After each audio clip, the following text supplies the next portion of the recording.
Your pistols, your rifles, your shotguns. A special hunting season is underway in South Florida to round up and kill exotic reptiles that are threatening the wildlife there. The state is calling on licensed hunters to help eradicate these invasive pythons, large alien lizards as well. George Gutierrez hunts snakes, and he's with us to explain exactly how you get this done. George, for our viewers who aren't familiar with this, talk to me about how much of a problem particularly these huge pythons are. I mean, they grow to be pretty big.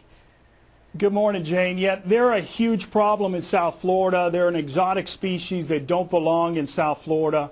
And, you know, they go in and they eat native animals. They prey on endangered species. And they're just a menace in South Florida that we as hunters and sportsmen need to take an active role in trying to take care of this problem. And they got there in the first place, I mean, a couple of different ways, but the majority of them, because people get them as pets when they're small and think they're cute, and then they become too big and they just let them loose in places like the Everglades?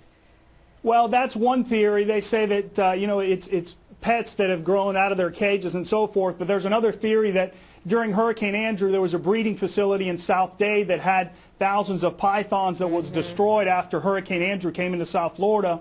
And then what happened there is a lot of these snakes just reproduced in a very close area, and then they got out of control and they went into Everglades National Park. And it's just become a real big problem in South Florida for many years. Describe to me how you go about, first of all, finding them, stalking them, and then actually capturing them. Well, yesterday, for example, the Florida Fish and Wildlife Conservation Commission has allowed python hunting using firearms in 4 wildlife management areas. And just to give you an idea, it's an area of approximately 700,000 acres. So most of this is underwater. You know, it's only accessible by airboat.